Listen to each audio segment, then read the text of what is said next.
The U.S. Army Corps of Engineers has been working on an initiative called Engineering with Nature. It all started in 2010. And this is the EWN Podcast.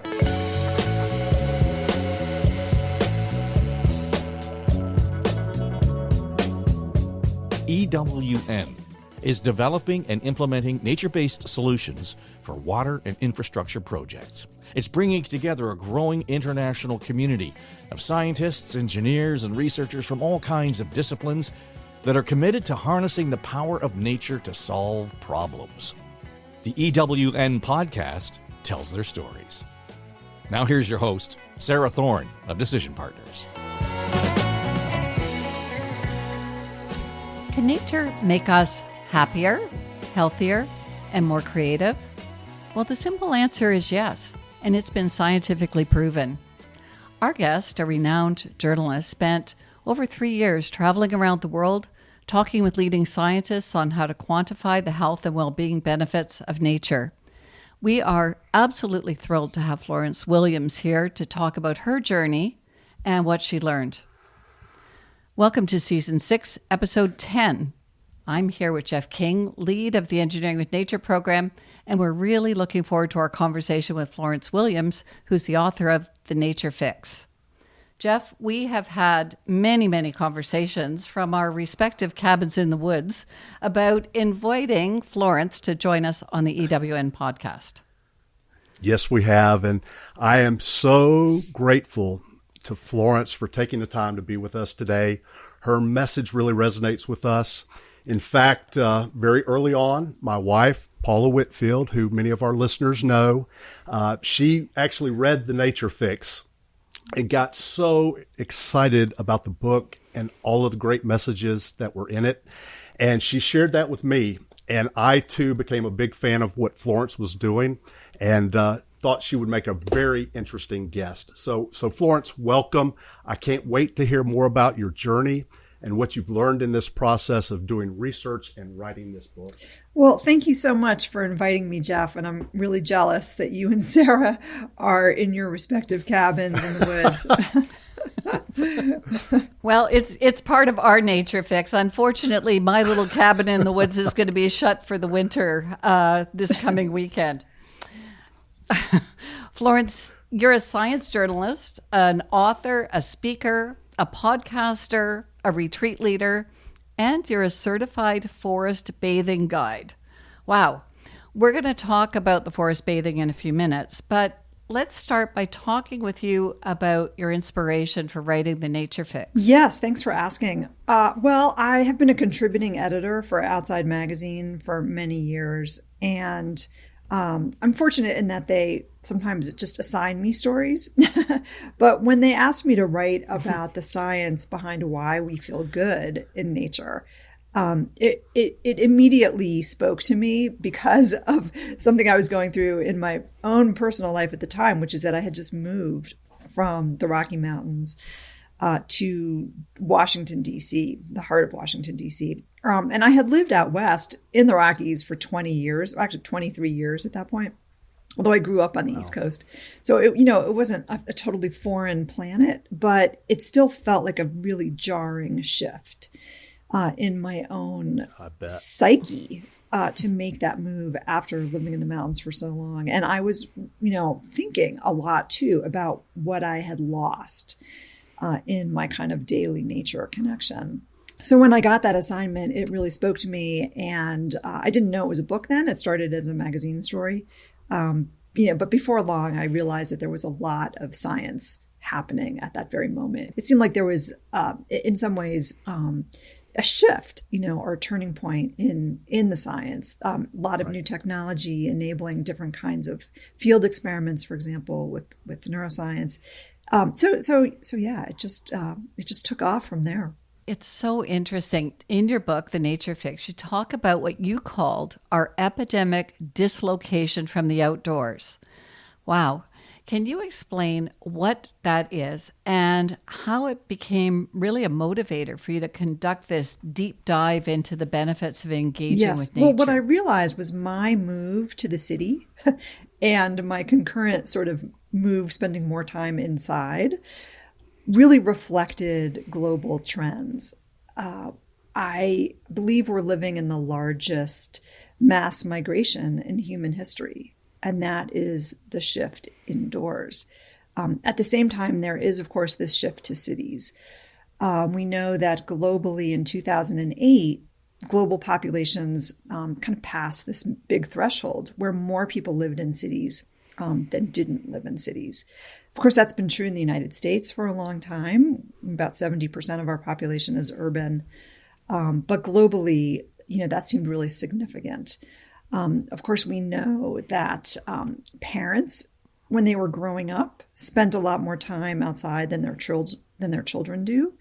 We know that their parents or the grandparents' generation spent even more time outside than we have. So we're sort of living in, the second generation now, or second and third generation of people just spending, exponentially less time outside.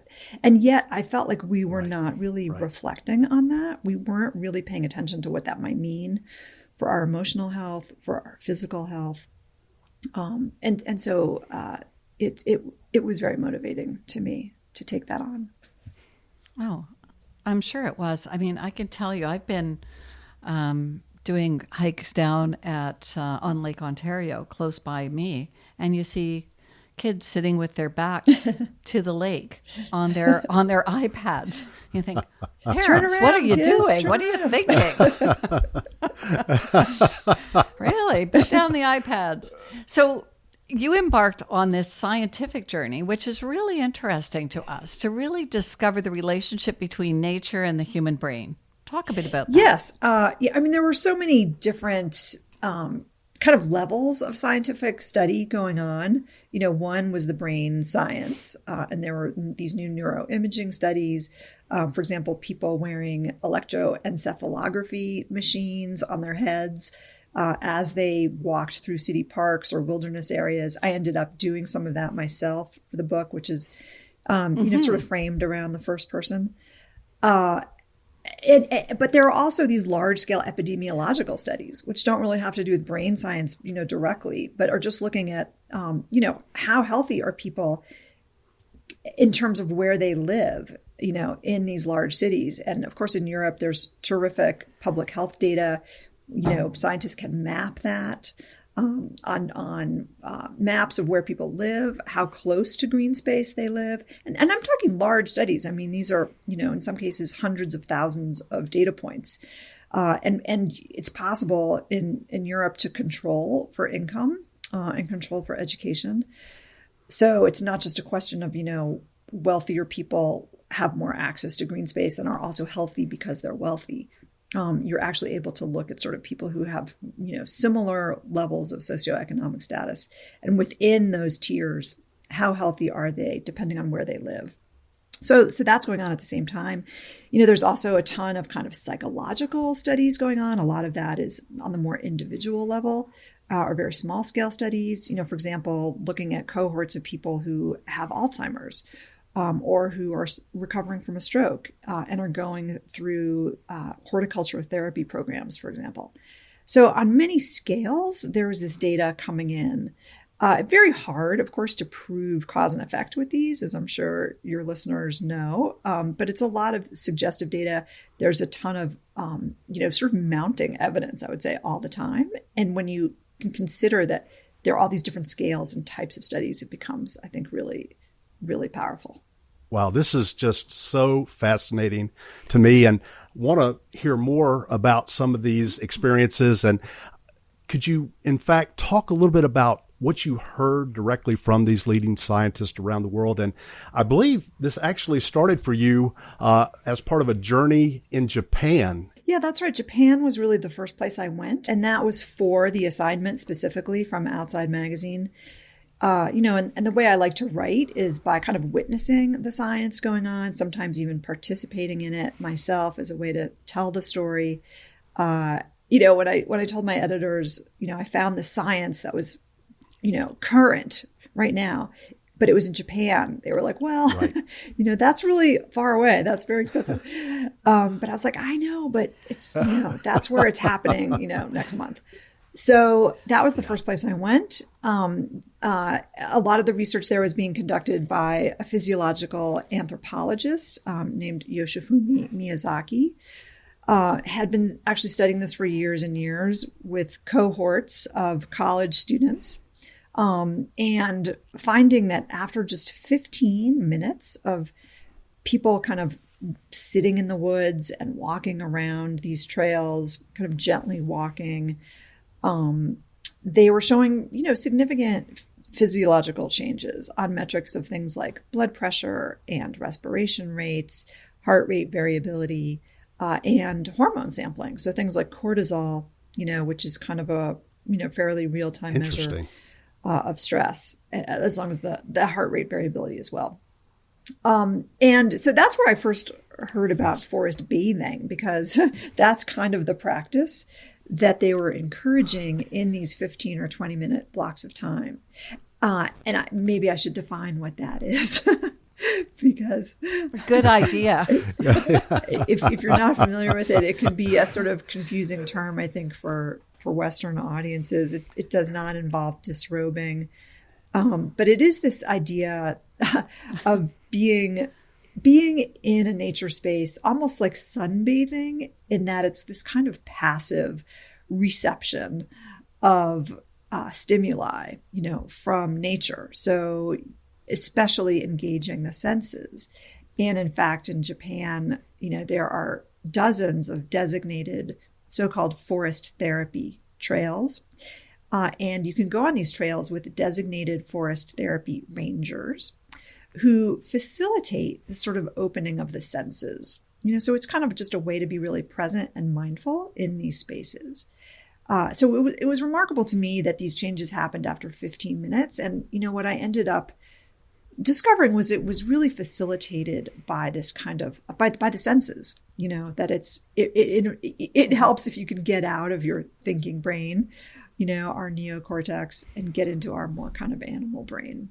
And at first, I was skeptical of some of this because I knew people were walking around the woods. And I thought, well, we know there's tons of evidence, right, about exercise, and how that's good for our, sense of calm, for our mood states, for our cardiovascular states. But the scientists there were trying to control for that by having groups also walk around urban centers for the same amount of time, the same distance, also sitting, in the middle of these intersections, or on the edge of them.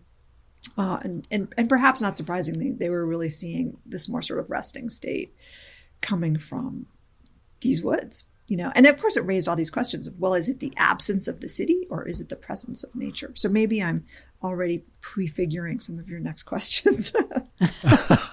Well, we know how valuable it is to go for a walk in the woods. And it's something that I think, Jeff and I do frequently, just to kind of clear our minds. We all do that when we have the opportunity. So it was interesting to me that early in the book you said place matters. And I think you were learning that we all respond differently to different habitats. Go talk a little bit about how you were responding to your first experience of forest bathing in the woods in Japan. I think for me, I love trees and I love the forest. I grew up in the mid-Atlantic.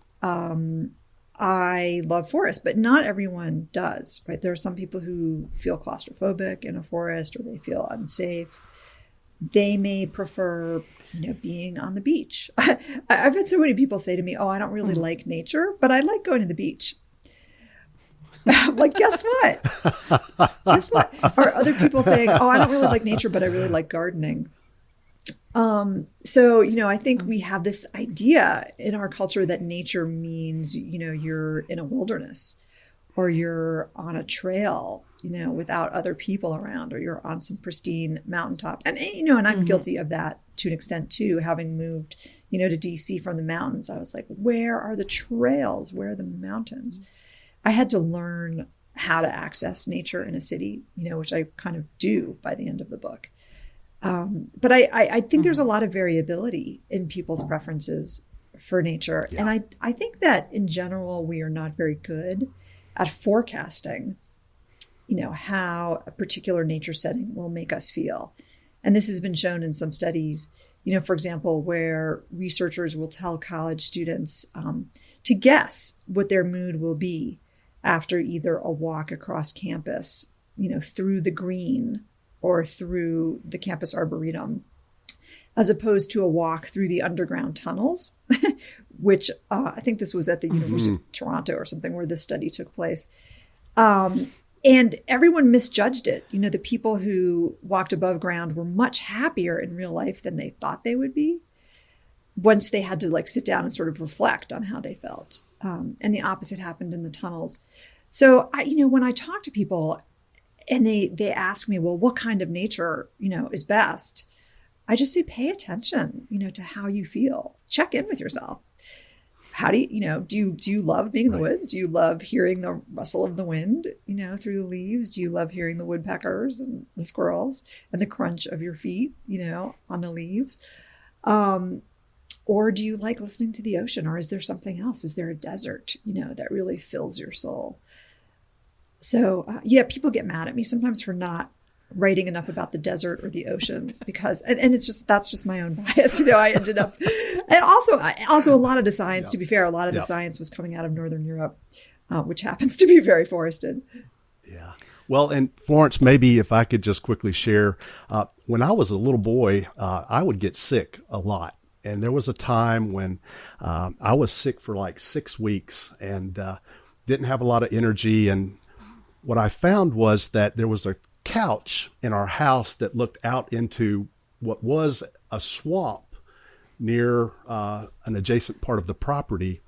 And when I would lay on that couch for that extended period and just sort of look out into that swamp, I noticed that I didn't feel the pain that perhaps I would have felt if I were lying up in my bed with the curtains drawn. And this sort of started to be a situation where I would gravitate towards that couch and I would stay there. And really for that 6-week period of time, that's where I ended up being. And it was because I could remove myself from the pain of that illness and just focus in on what was happening in that green space. And I truly believe that there is a lot to what nature can offer us on a variety of different scales, including these health benefits. That's really interesting, Jeff. I'm assuming that was in the South somewhere. Yes, it was. It was in Southwest Georgia. It sure was. Yeah, wonderful. Yeah. Your experience is really reflected in quite a bit of the science. There have been hospital studies looking at window views after everyone got the same surgery. For example, a gallbladder surgery in Pennsylvania. That's a really classic study from, I think it was 1983 by Roger Ulrich, showing that people whose rooms looked out onto trees and green space, as opposed to those whose rooms looked out onto another brick building, requested less pain medication. They were discharged from the hospital a day earlier. They reported, their moods were better, and so on. And I think a lot of the scientists, interestingly, who are drawn to this work, had similar experiences to you in their childhood. Where they were perhaps sick for a time or had a broken leg. Really, really saw very clearly in their own personal experience how healing it was to be able to look at a tree. It just makes sense. It just makes sense, right? But it's so cool that you actually pursued the science. I want to move on and talk about the next area of study that you pursued. You went to Utah and you went out into the Moab Desert with Dr. David Strayer and a whole bunch of neuroscientists to figure out what was going on in people's brains when they were in this amazing place. Tell us about that. Yes. So David Strayer is a really interesting researcher. He's a cognitive neuroscientist. So he's really interested in creativity. How do people come up with ideas? What is actually going on in different parts of their brains? What does being in distracted modern world do for that.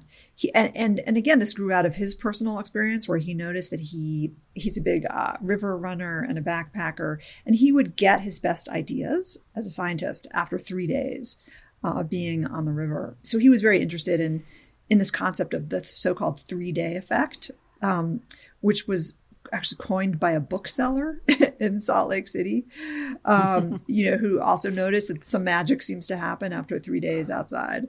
And so he started studying it. And this trip to Utah was kind of an interesting convening of different cognitive scientists to figure out some study design, to talk about what possibly was going on, what were the possible mechanisms, how could they best research it. And so there were just a lot of fantastic conversations going on, some theorizing. It was a helpful way for me to start to frame some of the theories, about what's going on in our brains. And then, of course, experience some of it, too, because we ended up spending, about 3 days outside ourselves. I ended up joining David Strayer on a class that he teaches called Cognition in the Wild at the University of Utah, in which his entire class went camping for 3 days in the desert. And, they sort of, were also studying their brain waves and different measures as well. And so it just, for me, it kind of helped frame different ways of talking about what might be going on. And so that's why I wrote about that chapter pretty early in the book. I want to learn more about that class. Maybe I can sign up for it and attend. Sounds fantastic.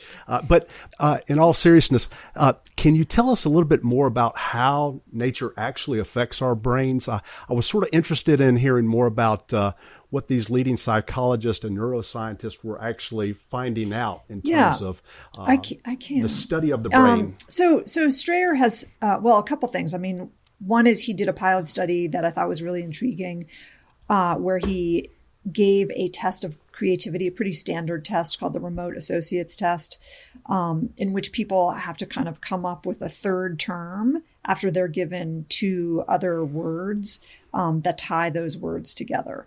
And it's a measure of the kind of creativity that has sort of one answer, as opposed to, really free-form creativity where you're trying to come up with different ideas. And he saw this almost 50% improvement on that test in outward bound backpackers before and after their 3 days outside. He sort of controlled for that by also having people in the city take the test 3 days apart, so that it wasn't just a practice effect, if you're just getting better at the test. That study was replicated almost the same percentage, about 50% improvement in creativity, by a researcher in Minnesota who gave it to people who were going canoeing, for a few days outside.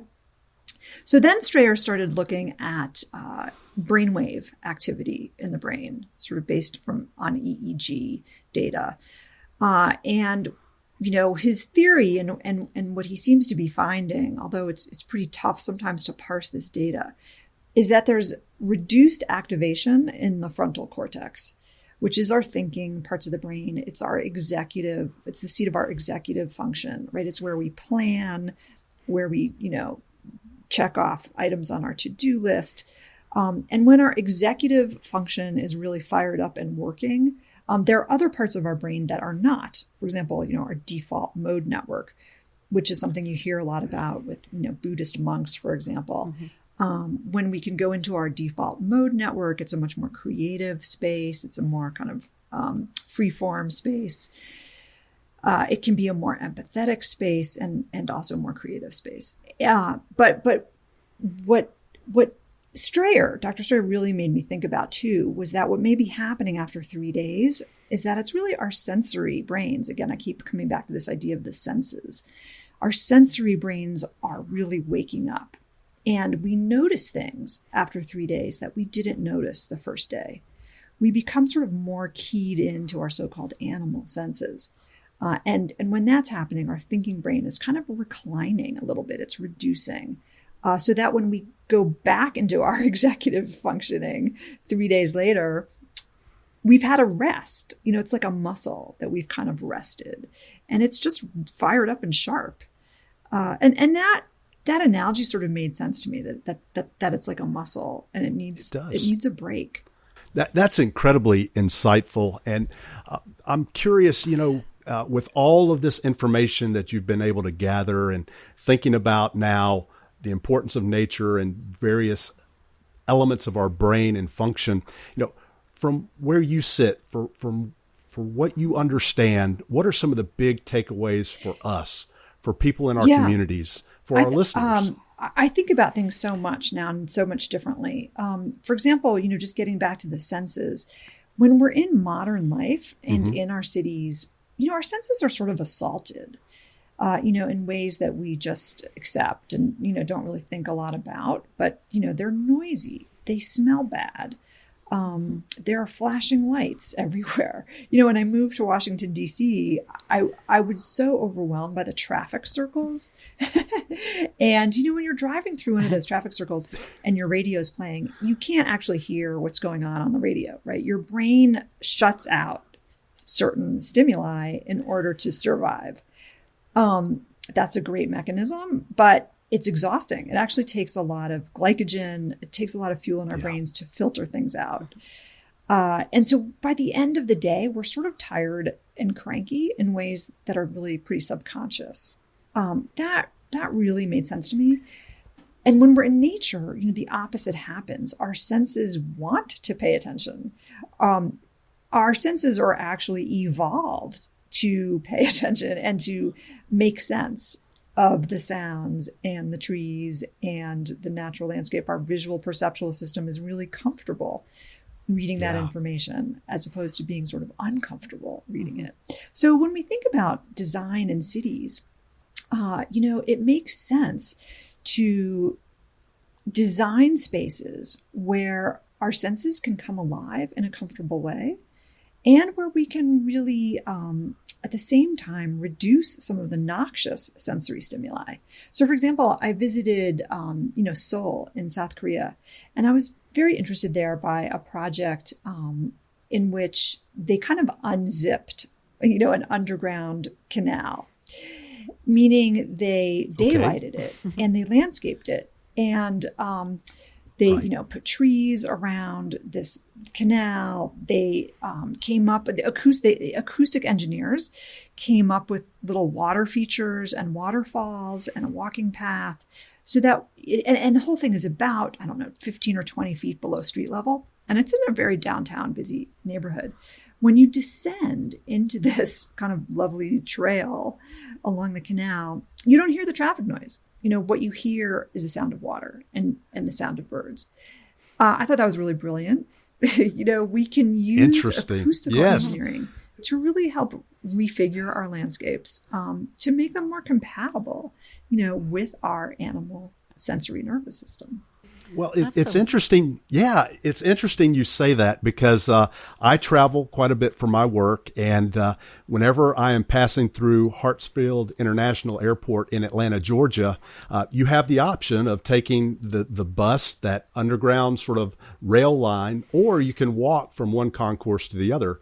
And there's a passage between the terminals that is darker in terms of lighting. It has a lot more greens and blues as far as color patterns, and they have birds singing through that corridor. And a lot of people will opt to actually walk through that area of the airport as opposed to getting on the train. And I'm one of those people too. It's just beautiful. Yeah. And if you're really just stressed out from the travel, that's a good way to get past it for just a brief period of time. That's a wonderful example. The Singapore airport does something similar. They have a lot of real trees in there and real birds.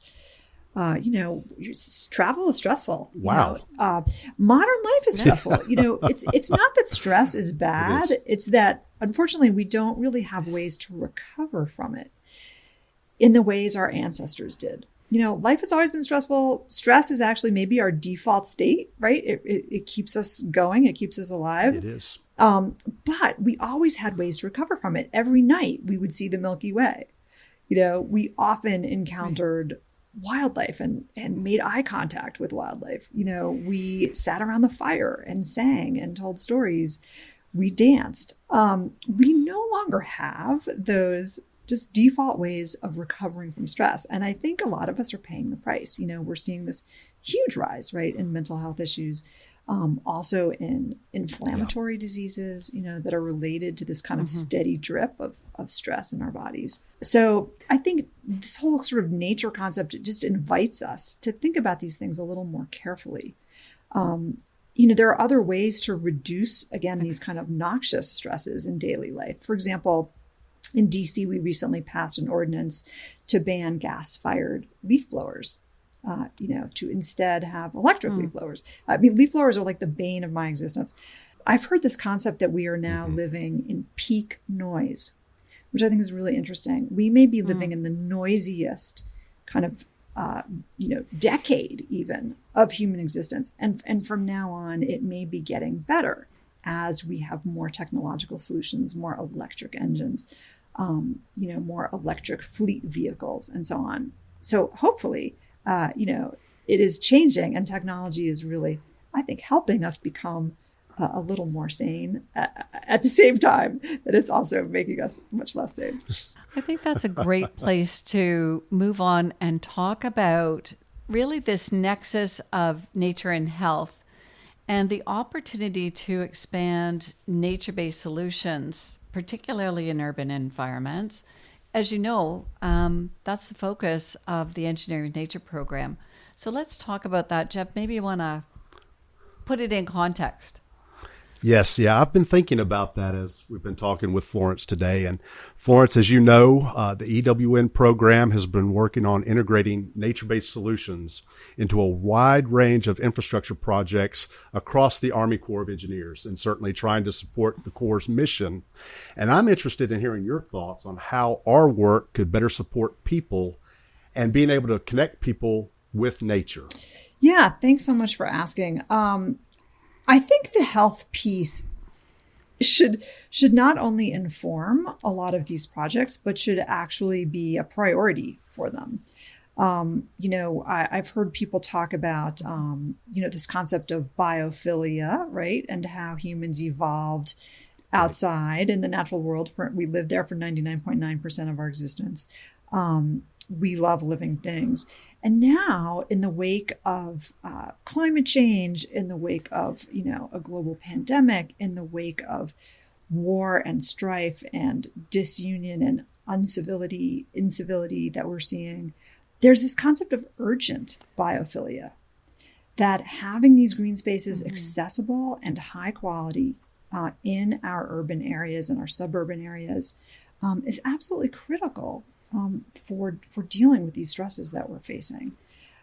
So how can engineering and, things like temperature control that we're seeing, storm swale management, all of these things, how can we incorporate mental health, into these projects? How can we make them accessible and available for the people who live near them?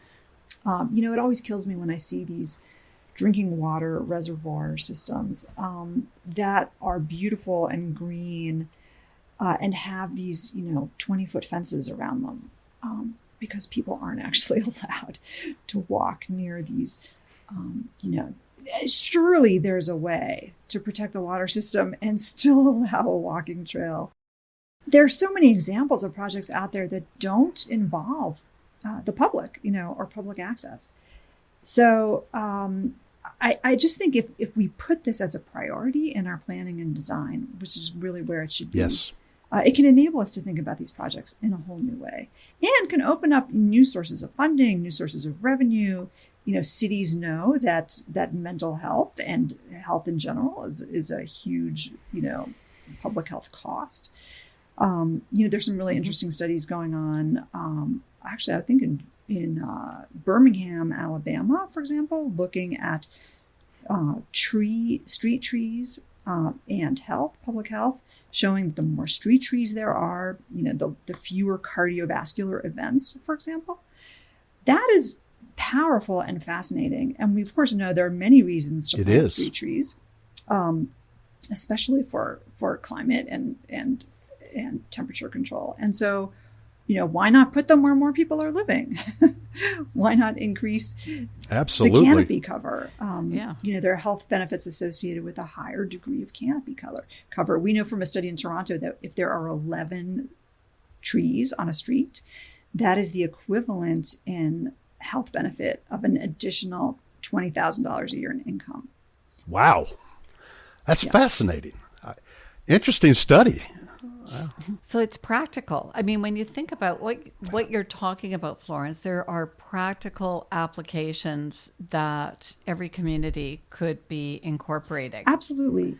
We know that people who just live closer to green space are healthier, regardless of whether they actually go into those green spaces or not. And so the European Economic Commission has this new goal of the 330-300, which is that every household should be able to see 3 trees, that every neighborhood should have a 30% tree canopy cover, and that every house should also live within 300 meters, or about a quarter of a mile, of a woodlot or of green space.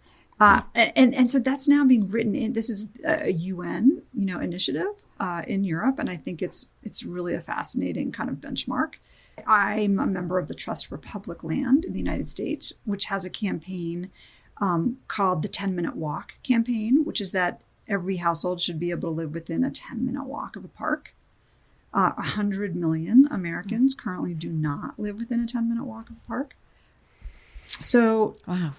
If we map our cities in America, we can identify exactly which neighborhoods are the most park deprived and strategically place our dollars and our resources into putting parks and improving the quality of parks in those neighborhoods. There's a huge social inequity issue when you look at which neighborhoods do have access to parks. We know that during the pandemic, for example, people who lived in disadvantaged neighborhoods did not go appreciate nature because those parks were small. People didn't feel safe in them. Yeah. There were way fewer parks per capita than people who lived in more advantaged neighborhoods. So there are a lot of ways we can use this data very strategically to think about public health on a larger scale. Yeah. Absolutely. Yeah. First of all, we have to pay attention. And then we have to prioritize. Absolutely, right? But we need the data. We have to. We need the data first, and we it's need there, the data. and we're getting it. Yeah. Before we let you go, Florence, I have to talk to you about your study of wilderness and what happens to our brains when we're immersed in it. Can you talk about the power of awe? Oh, I love talking about the power of awe. So I talk about it quite a bit in the Nature Fix, but I talk about it even more in my most recent book called Heartbreak, a personal and scientific journey. In the Nature Fix, I was really interested in looking at how nature made us more creative and, how we got our best thoughts and how we felt better, how it improved our moods. But then I went through this kind of personal earthquake, which was my own divorce after a 25-year marriage, in which I felt much more urgently that I needed to recover, I needed to heal. I was much more interested in thinking about trauma and what nature and awe specifically can do for this. And I just, found some really interesting research showing that when we experience awe, and by the way, about 25% of the time we experience awe, it is in the natural world. It really changes our behavior, and it can help rewire our brain in some profound ways. So even right after we see a waterfall or a sunset or a whale jumping, lab experiments have shown that we behave more generously to other people. We become more pro-social. We give away more lottery tickets, in psychology games after we look at pictures of a waterfall as opposed to pictures of a parking lot. There's something about feeling that we are small and humble in the universe. That feeling that we all get when we look up at the sky is really good for us psychologically. It makes our own problems seem slightly less significant. It makes us feel more connected to the world around us. And this was kind of a surprise to me. It makes us feel more connected to each other, which is, of course, one of the reasons why, religions build huge cathedrals and, large pyramids. When we are faced with this kind of awe, we are more affiliated with the community around us. It just sounds like to me, it sounds like this idea of awe is transformative, and it happens on a personal level. That's right. So what was really interesting to me about that is that the definition of awe is that we are sort of confronted with this vast stimulus, for example, a symphony, or the Milky Way. And, or I think we all have this experience of, for example, like being in the car and you're driving and all of a sudden you see the full moon coming up and you just stop. Your brain stops and you go, and your jaw drops and your eyebrows rise and you're trying to take it in because it's unexpected. So the definition of awe is not only that it's a vast stimulus, but it's a vast stimulus that we have to kind of work to understand. We have to kind of open our normal schema, expand our normal schema to try to understand what it is we're seeing. The eclipse, for example, you're just like, what is going on? What is that? What's happening? What's happening? That search for information, that schematic shift in our brain also pertains to our self-concept. So that's what was really interesting to me in the heartbreak recovery scheme. That if we spend some time in wilderness really deliberately cultivating awe, cultivating beauty, and there are ways to do that where we kind of, try to cue ourselves to be more mindful of the beauty around us. When we do that, we have actually this window of opportunity to say, who am I and who do I want to be? It's this window of learning that we can actually turn around and apply to ourselves. That really interested me. And there's data showing that people who are more open to beauty are also more resilient in the face of stress. And when I heard that, I just knew that that was going to be my project for the writing of the Heartbreak book. I was going to learn how to be more open to awe. And I think it's everything. You never hear that Wonderful. As an antidote to heartbreak or loneliness or stress. But the data is emerging and it's fascinating. And I think it makes a lot of sense. Just having that opportunity to reconsider your place in the universe, right? And reflect. Don't give away the end of Heartbreak. I'm on chapter 17. Okay.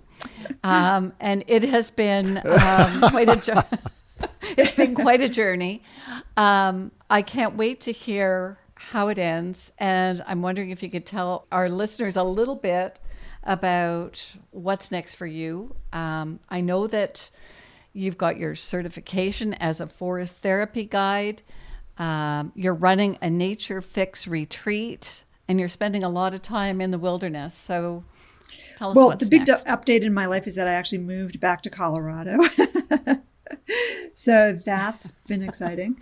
I'm trying to spend as much time as I can, in the places that I love, because I know that it's good for my mental health. It's good for everyone's mental health. If we can construct our lives in a way that, helps facilitate our mental health, that should be a priority for all of us and for our children and for our neighborhoods. So, I really encourage people, to get involved, with their communities, to encourage more trees, more playgrounds, more parks, more recess for kids. Our communities and our city planners need your input because we're all up against, this constant pressure of development and taking trees down. And, we need to create a lobby, I think, to counter that. So I encourage people not only to protect your own mental health, but to do it because it enables you to wake up and fight the fights that we all need to be fighting right now to help make this earth a more humane and green and livable place. Well, Florence, that sounds like a call to action to me. And I just want to say that your personal and professional journey is very, very inspiring. And I know that Paula and I have certainly got a lot out of reading your books. And then also just this conversation for me today has been just such a pleasure and a privilege. And I thank you for sharing your story with us. Thank you, Jeff. Thank you, Sarah. I've really enjoyed it. It's been just an amazing experience having you with us, Florence. Your personal journey is so profound and deeply, deeply moving. And I really believe that your writing and your sharing your stories are transforming people's lives more than you can imagine. I hope that our listeners read your books or listen to Heartbreak, which has been an incredible experience for me personally, listening to the audiobook, and really reflect on their relationship with nature, which is transformative. So thank you for being with us. To all of you, thank you so much for listening. We hope that you've enjoyed this podcast, and we hope you'll join us again as we talk about engineering with nature. You've been listening to the EWN podcast, developed by Sarah Thorne and Jeff King, National Lead, Engineering with Nature Initiative, U.S. Army Corps of Engineers. Now, for more information, you can visit our website, engineeringwithnature.org. The EWN podcast is produced by Eye Contact Productions for the Engineering with Nature program within the U.S. Army Corps of Engineers. I'm Dave Trafford.